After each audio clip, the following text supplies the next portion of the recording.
kind introduction. I'm very excited to be presenting this here today. In fact, I think about a year ago or a little more, I was asked if I could present, and I had this paper in mind, but the data just wasn't ready yet. And so now we hope it's ready, and we hope that you enjoy the paper. And of course, I very much look forward to your feedback.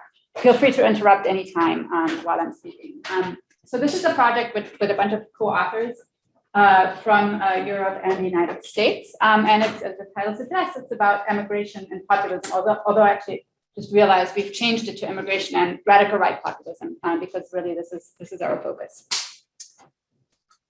I don't have to tell you in this audience that there's been a steep and remarkable rise in radical right populism over the last decade or so, both, of course, in the US and abroad, in the developing world, and in Europe. And a lot of that, a lot of the attention, at least from social scientists, in terms of what has been causing this rise, has focused on immigration and diversity. And it's definitely true that when we look at the party platforms, say, of populist parties, nativism, nationalism, anti-immigrant sentiment features really prominently. Likewise, in almost every survey that you're going to analyze, you're going to see people who are more anti-immigrant are, on average, more likely to support radical right candidates. So that's pretty much well established.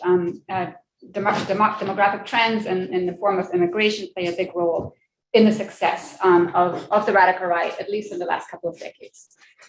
At the same time, we actually find very mixed evidence when we look at whether or not places that are diverse, whether they produce radical right parties and candidates. Sometimes they do, sometimes they don't. It's definitely not a clear pattern. And we think that one of the things that the literature on sort of demographic trends more broadly, but specifically population movements and the radical right has ignored is, in fact, the role of emigration, the role of outmigration, and what role that plays in the rise of the radical right.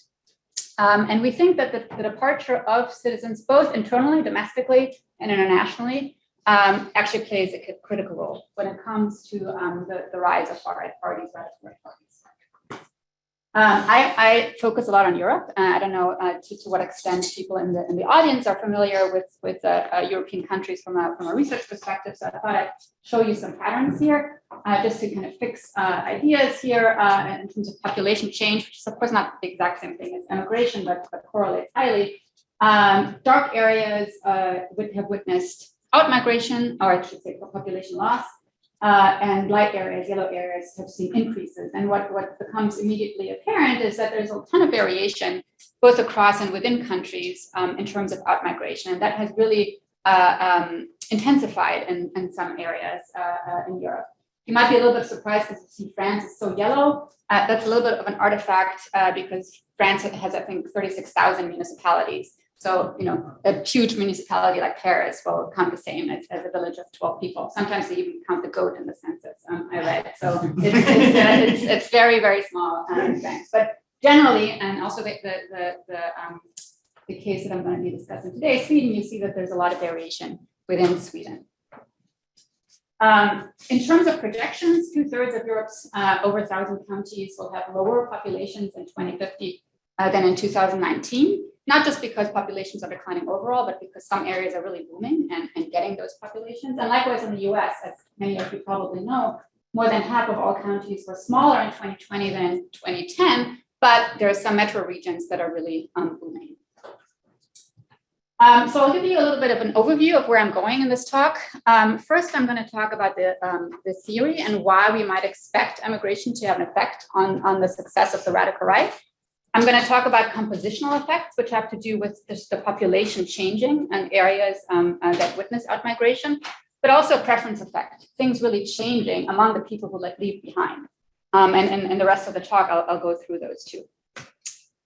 First, I'll start with a kind of an illustration across national analysis that correlates radical right success with net migration across countries. And then I'm really going to delve more deeply into the Swedish case because the Swedish case has really great data. And many of you might know this if you work on in Europe. The Scandinavian countries have an unbelievable array of data at the individual level. You can get almost anything you want, but you have to actually be in Sweden or in Denmark or what have you, and gain access. So as a result, I have wonderful co-authors who've done a lot of the analyses. I usually do all the analysis myself, but here I couldn't do that. So there might be some questions from the audience where I'm not 100% sure if you really ask them some very, very detailed questions about the data. But nevertheless, please feel free to ask any questions you might have, and I can always check back. And so I'm going to look at Sweden, look at election outcomes over time. And this is mainly sort of a regression analysis, and then we'll move on to some interview evidence and evidence from newspaper analyses, which are going to sort of really look at the mechanism that connects these two things together. Okay, so in terms of the compositional mechanism, what we've seen over the last couple of decades in a lot of advanced economies is a shift towards knowledge economies, innovation-based economies that really agglomerate in urban centers. And so, of course, domestic internal migration has been happening for centuries. What's a little different in the last several decades compared to, say, 100 years ago is that it's really skill-based. So it's not just, send me, strong manual workers to the cities and the factories. There's really a different type of worker who might be leaving areas in the periphery to move to the urban centers where often the knowledge economy is based. And so there's these selection effects that we see today. And when I say today, I don't mean just this year, but really the last several decades, because sometimes I get this question, well, internal migration has happened for so many years, like why do we see the rise of the radical right now? And of course, this isn't the only answer, but I think one difference in the last several decades compared to prior periods is that there are very, very clear selection effects in terms of skill profiles, not just the skills that people currently have, but aspirational people who want to maybe gain skills when they move to the city. And as many of you know, living in Princeton, especially housing costs are astronomical in cities in Europe and the US. And so that also leads to certain selection effects with respect to income. And then forgetting about sort of the more economic aspects of things, just more generally, if you want to move and go to a city or go to another country, most likely, unless you're forced to move, you're going to be more cosmopolitan in outlook, feel more comfortable around strangers compared to the people who choose to stay.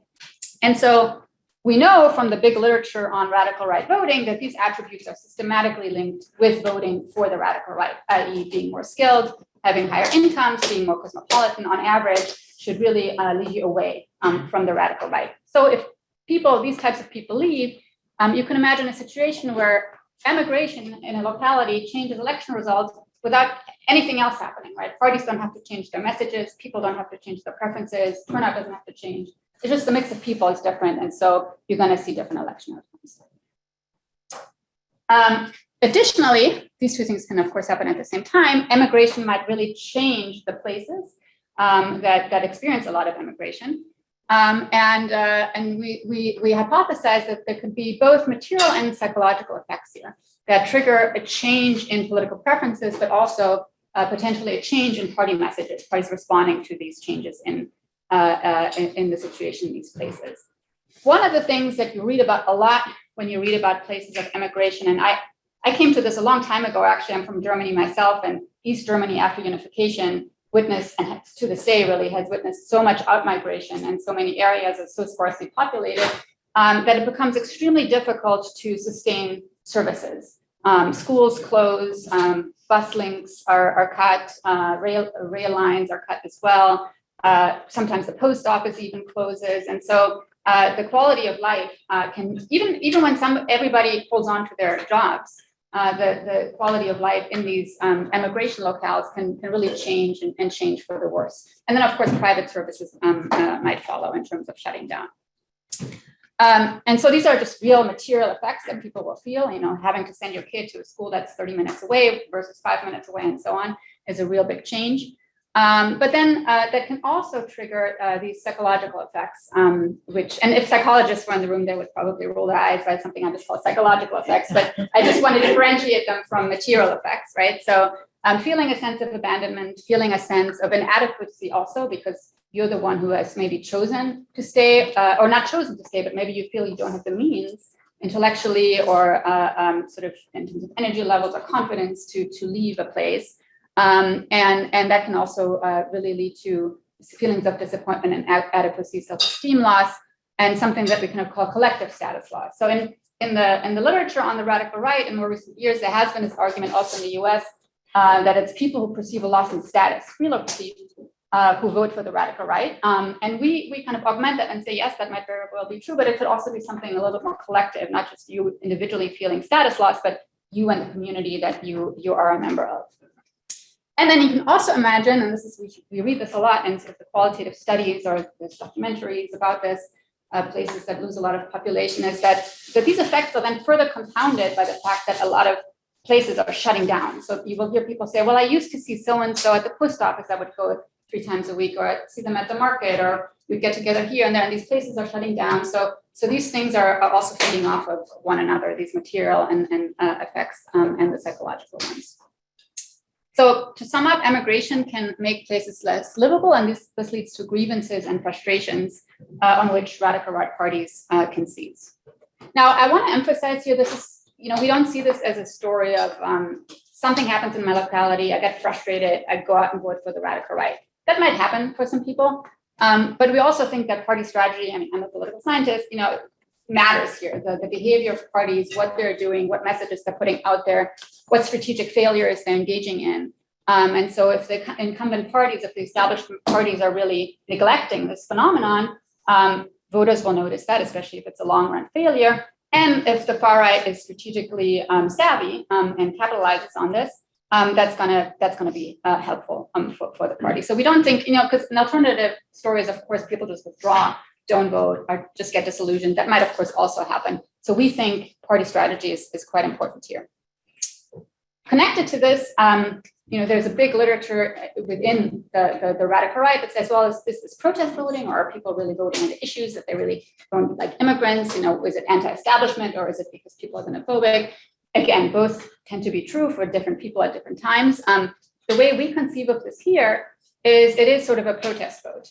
People might be anti-immigrant. We don't dispute that, but in these places of out-migration, that's not the thing that really drives them to vote for the radical right. Out-migration doesn't have to happen for there to be a connection between anti-immigrant sentiment and radical right support. So we kind of view this as more of a protest vote against specific failures of established parties. And so the emphasis here when we talk about the populist radical right is really more about the populist part, versus the radical right part. So these parties emphasizing, hey, you guys, the established parties, they don't care about you, they've forgotten about you. We are here. We're gonna fix things because things are really not going well in your area.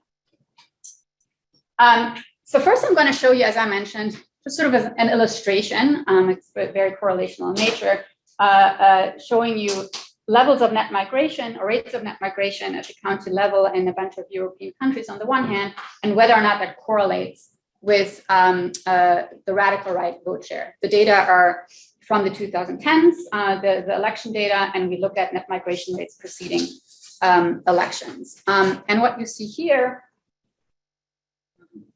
in this part of the graph is net migration loss, so negative rates of net migration. And you can clearly see when net migration is very negative, that is when there's a lot more emigration than immigration. The vote share for radical right parties is relatively high and tends to go down as net migration becomes positive. And in here, actually, you see, you can understand this immigration or increase in net migration.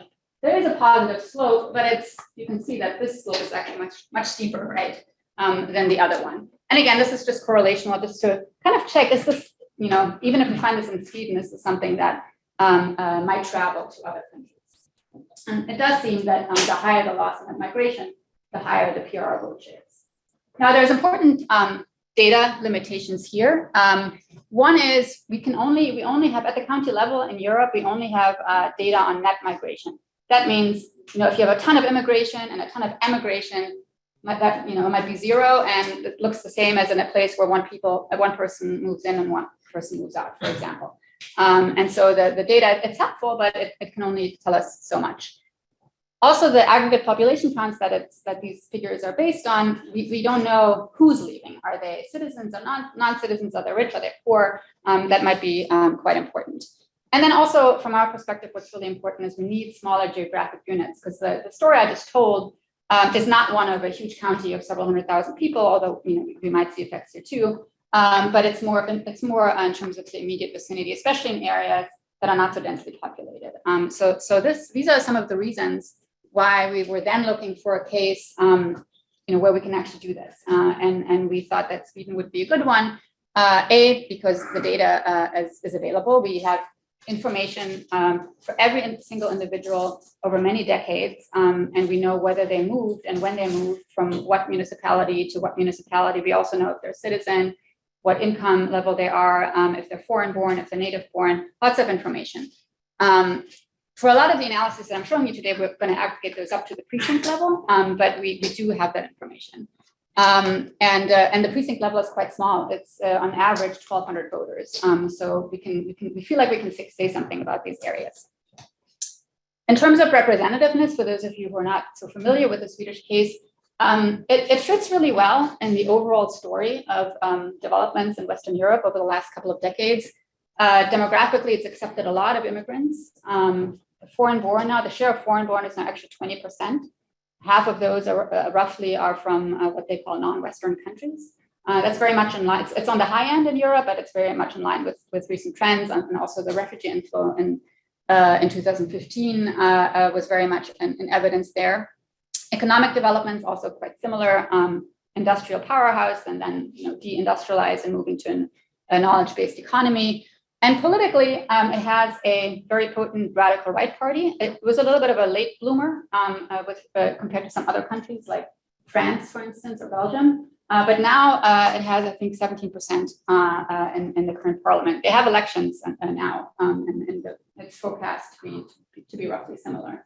And so it started out as a sort of extremely sort of almost neo-Nazi party. Then it kind of polished up its image. This big debate, is that just outward, or have they really changed? But it's been successful in the sense that they've become a more acceptable party, especially after the inflow of refugees. That they were really able to increase their vote share by quite a bit. And again, that's unfortunately sort of a trend that we see in Europe. Now, onto the regressions. I'm going to show you a couple of regressions before moving on to the interview analysis and newspaper analysis. We're going to look at 5 general elections between 2002 and 2018. Elections are every 4 years. And the dependent variable is always going to be the Sweden Democrat vote share. Again, that's the radical right party between elections at the precinct level. And the main independent variable that we're interested in is the departures per capita between elections. So basically, we want to see, a precinct that has lost population between elections, between 2 elections, in the preceding following elections, are they going to have a higher vote share of the radical right? I'm sure what you're all thinking is, yeah, but wait a minute, departures are not random. There's lots of things that lead people to leave, especially economic reasons at the locality level.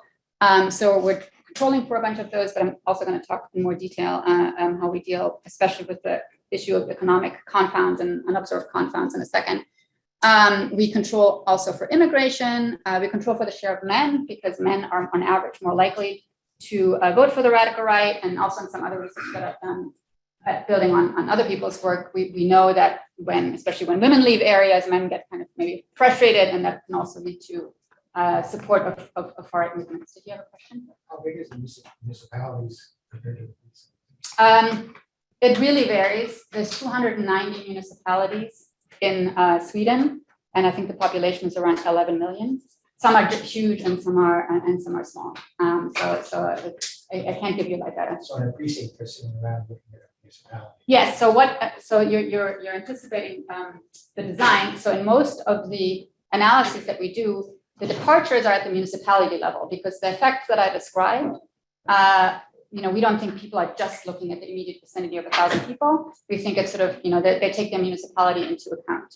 But we kind of do both, looking both at precinct level departures and municipality level departures. But for most of the analysis, we look at municipality level departures. Does that answer your question? Any other questions? Okay. So this is what this looks like, just in terms of what we're controlling for. You can see on the bottom, we control for precinct fixed effects and year fixed effects. So these are really sort of changes within the precinct that we're looking at. And you can see that once we control for precinct fixed effects and your fixed effects, that there is a positive relationship between departures on the one hand and the Sweden Democrat vote share on the other. This pretty much doesn't change this relationship once we add a bunch of controls. And just to kind of give you a sense of what this means, on average in our sample period, the vote share of the Sweden Democrats rises over time. On average, they get about 8% of the vote. So the effect corresponds roughly to an increase of about 5% at the sample mean. So it's not a negligible effect. Now, in terms of isolating the effect of departures from economic decline, we do a lot of this in the paper. I'll just go over it here, but I'm happy to talk about it more. So we're trying to absorb all the cross-sectional confounders with the precinct fixed effects, but we do a couple of other things to try to rule out the idea that there's sort of underlying time trends and underlying things in these localities that leads people to leave, but that also leads to the radical right to rise without departures being the thing that is actually doing the work. So one of the things that we check is whether future changes in departures are affecting current election outcomes, and that doesn't seem to be the case. We also see that the effect of departures on the radical right kind of lingers a little bit, which is what we would expect. We wouldn't expect it to just, affect one election and then, people are sort of happy to go back, to revert back to their old voting patterns. The other thing that we do is we kind of look at the effects of departures at a different baseline in terms of departures at the municipality level. So we, basically ask, well, if we're right, what we should be seeing, what we shouldn't be seeing is sort of a differential effect across these places, say in level of unemployment in 2002, right? And that's indeed the case. And then finally, when we add all these covariates, the coefficients really don't change all that much on departures. Oh, one of the things that I forgot to mention, you probably saw it, is immigration, interestingly, doesn't seem to affect the rise of the radical right. I should note that you should take this with a little bit of grain of salt, because when we look deeper into that effect, it's not the emphasis on the paper, so we don't really go into it. It does make a difference who the people are who are coming in. So once we kind of look at, okay, are the people coming in from the Middle East or are they from Poland? Yes, then we start to see differences in the expected direction. But the effect of departures never really goes away. So that is something that we continue to see. Now, one important question is, well, how does this actually affect other parties? In Sweden and in many European countries and around the world, really, you have not just two parties, but a bunch of parties. It's a proportional representation system. So usually when one party gains, another will lose. And what we see here, this is, again, we're looking at the effect of departures. We see it's that the social, I know it's so many letters, but this is Europe for you. There's always a bunch of parties. But these are the social democrats. And you can see that they're the ones, the center-left party, they're the ones who are really losing out from departures, while it's sort of a more of a mixed bag for the other parties. So they really seem to be the ones who are losing votes when people leave. So next, I want to move on to kind of test the plausibility of the two different mechanisms that I laid out before, the compositional and the preference effect. I'm going to take you out of the panel data for a second and look at individual level survey data, because one thing that we just kind of wanted to check is whether movers, people who move between municipalities, and stayers have different party preferences. Because if it's a pure compositional effect, at the very least, we should see that movers are less likely to vote for the Sweden Democrats. And what we see, indeed, movers are much less likely to vote for the Sweden Democrats. So that is some evidence, sort of minimal evidence for the compositional effect. But it's also the case that the Social Democrats or movers are less likely to vote for the Social Democrats. So while the compositional effect might be at play, it's probably insufficient, at least based on just these individual level data, to say that's the whole story, because other parties are also or movers are also less likely to vote for one of the main opposing parties, the Social Democrats. I'm just gonna, rather than showing you a bunch of tables, I'm gonna walk you through some of the other tests that we do to kind of distinguish between these two mechanisms. So we look at whether or not it makes a difference, the effect of departures makes whether it makes a difference if it's high income or low income people who are leaving. If it's a compositional effect, the departure of high income individuals who are much less likely, to vote for the radical right, that should actually have a positive effect, right, on radical right vote shares. For low income voters, that should be less likely to be the case. And indeed, that is what we find. Now, you might say, okay, but isn't that also kind of a, if rich people leave, that's going to change the nature of the municipality in a lot of ways. And that's definitely true. We don't think that would happen necessarily within one election cycle, but it's sort of evidence that the compositional effect could be at work, maybe also in conjunction with the preference effect. The other thing that we do, Doug, this gets a little bit to your question also, is we distinguish between precinct level departures and municipality level departures. Because keep in mind, the outcome is at the precinct level. So if it's just a compositional effect, it's really precinct level departures that should be making a difference. Right? That's where we observe the election outcome, and that's where the compositional change, if there is one, should manifest itself. And what happens in the rest of the municipality should be kind of irrelevant from the perspective of the compositional effect.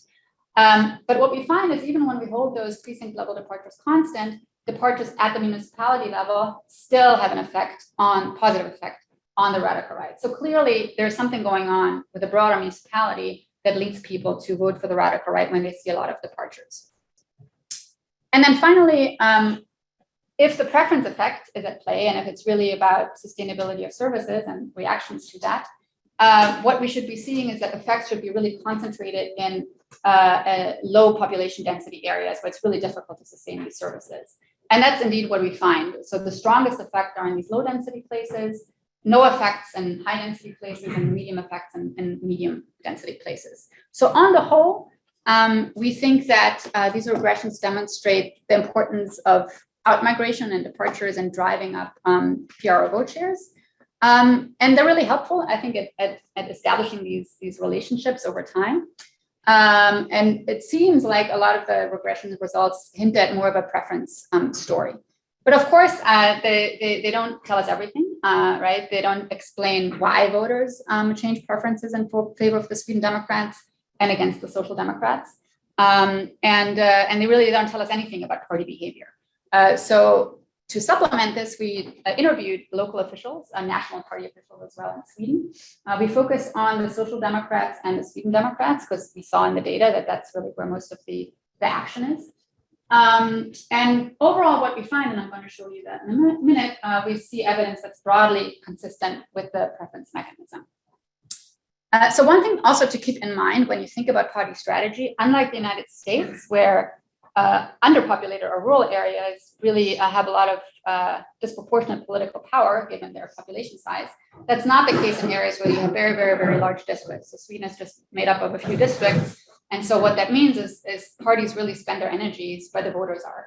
And that's not the rural areas. Obviously, that's the cities. And so especially over the last couple of decades, that sort of electoral system combined with moves to a more sort of knowledge-based economy, agglomeration in cities, has meant that the Social Democrats, which had been the leading power in a political party that's powerful in Sweden, they've been really neglecting the periphery. Makes perfect electoral sense, at least in the short term. And people have noticed that, of course. Here's a quote from a Sweden Democrat Party secretary. He says, people notice emigration, local services deteriorate, the local store closes, the small school is shut down. And likewise, the Social Democrat says depopulating areas are doubly affected. On the one hand, there are cutbacks, worse working conditions, lower wages, higher taxes. On the other hand, there's this negative spiral where they have difficulties attracting skilled workers. And this is something that you read a lot. You come across this a lot in areas that have started to lose population. Once that happens, it's really hard, and this audience, I'm sure, knows this better than the political science audiences I usually present to. It's really hard to reverse that because then it's hard to attract new people, and then it just gets harder and harder to get new people in there. There's also in the interviews psychological effects that people notice. The Sweden Democrat local politician said that it's not just about about services. It's also not good for self-esteem when a lot of people leave your area. And a social democratic former minister for rural affairs, he said he had talked to a mayor of a town that used to have 15,000 people and now only has 6,000 people. And he said that town basically underwent what he called like a collective depression, because there was nothing they could do to stem the tide. And everybody was basically disappointed and felt abandoned and depressed.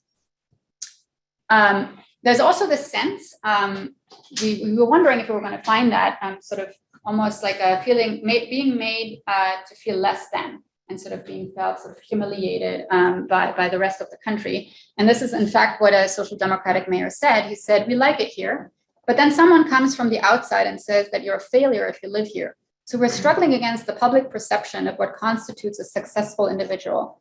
We constantly have to work on the psychology of the municipalities' inhabitants in order to strengthen them against the impressions that come from the outside. And I thought that was really interesting because they're saying we like it here, right? So often what you hear is, oh, the economies are crumbling. And certainly some quotes that say that. And it's just like, it's really hard to live here. But no, these people are saying, no, we actually like it here. It's just everybody from the outside is telling us that we're not worthy. And then, some people might actually leave because this is how they feel as well. In terms of, so this is sort of reactions in terms of the people who live there, but then the parties also, the individual ministers and so on, they acknowledged failures. So here's the social, on their own part, social democratic minister for rural affairs again, he says, people have for a long time felt abandoned. This has caused my party, the Social Democrats, but also other established parties to lose. Above all, it's the right-wing populists who have captured these voters. Every time someone hits a pothole, the Sweden Democrats gain 5 votes. So there's clearly sort of this understanding that this is something they could be fixing, but they're not fixing it, and somebody else is reaping the electoral rewards. And the Sweden Democrats know this. So this was again not just sort of for lack of a better, sort of, sometimes the way the coverage is of these radical right populists is that they're not very smart and they're just anti-immigrant, and that's all that there's to it. But no, in this case, they're actually quite strategic because they knew that the Social Democrats, this was a big failure. And they said the Social Democrats have been a very large party in many parts of the country.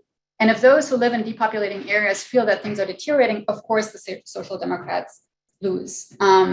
The Social Democratic strategist, again, acknowledges this also. He says it was clear that the Social Democrats, together with some other parties, had not been prioritizing smaller and more rural localities, and that the Sweden Democrats had consciously been visiting these places, and that this had produced results. So in terms of the interviews, what we generally find is that dissatisfaction with service provision and voter disillusionment with living in these places of decline, being abandoned and so on, leads to this pro-PRR and anti-incumbent voting. And then in the final analysis, we wanted to kind of see, we know these are only a handful of interviews. It's kind of hard to get these people to talk and to respond to your emails. And so we wanted to see, okay, how representative are these connections? So we looked at local, regional, and national newspapers from covering a 20-year time span. And we filtered articles by certain keywords. Specifically, we wanted them to mention out-migration and one of the political parties, basically to see, is there sort of a connection that's being made? And then, what are these articles, what are they talking about? So there are a lot of articles. We drew a random sample of about 800, and we found that about half of them were relevant in the sense they actually talked about the things that we were interested in, as opposed to, say, migrating birds or something like that. And so we classified those changes, the changes in terms of out-migration that these articles discuss into 11 categories to see what were sort of the most salient ones. And we do see that the quality of public services was a really big one, with schools and childcare and transportation being pretty salient. Surprising to us, housing was an issue, and we dug a little deeper to figure out what's going on, because if anything, housing should be available there. Because people are leaving. But what these articles would talk about is to say, and this will resonate in the US case, zoning is a big issue. We have all these beautiful places where we could actually attract people to live on lakefronts or other scenic locations, but we're not allowed to build.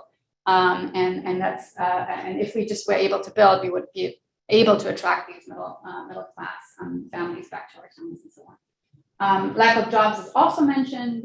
Shops and stores closing. Arrival of immigrants is not mentioned all that much, although keep in mind that's because we are filtering based on out-migration, but we did want to see, because there are often these stories of places in decline, refugees settling there, to see whether that was doing some of the work, but that doesn't seem to be appearing too much in articles. And then high prices of gas is mentioned some, but not too much. Okay, so just to wrap it up, offering what we think is a new theory and new empirics, we find that emigration does seem to be a quite important driver of the success of the radical right in the periphery, right? So this is not necessarily in the cities where you do have a lot of immigrants and maybe fights over public resources and so on. This is almost the opposite. There aren't, few immigrants and public, there's not necessarily competition over resources. It's just the resources are, shutting down because there's not enough people. Again, party strategies play an important role, with established parties really engaging in a strategic failure over the long term and not offering sufficient success, and populist parties being savvy and capitalizing on these failures. Lastly, I think what's interesting about this dynamic is it's sort of, in terms of party strategy, it's going to be interesting how these parties fare in the periphery, because they're running on things that are really hard to tackle from a policy perspective.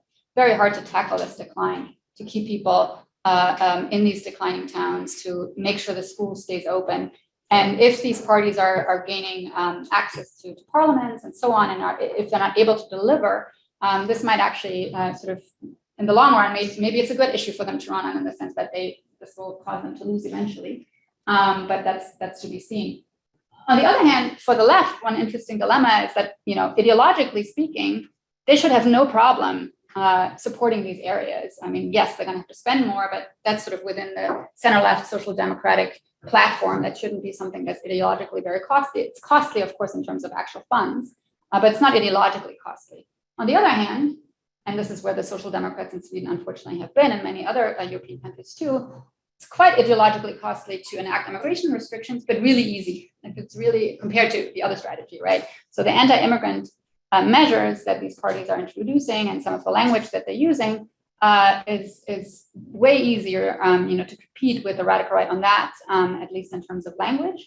But ideologically, it's quite costly, and actually has lost, on average, led them often to lose some votes to the radical right anyway. So we think that this new constellation of problems is going to sort of bring up different dilemmas and different party strategies than what we typically think of when we think of the rise of the radical right and how the mainstream should respond to it. But thank you so much for your time.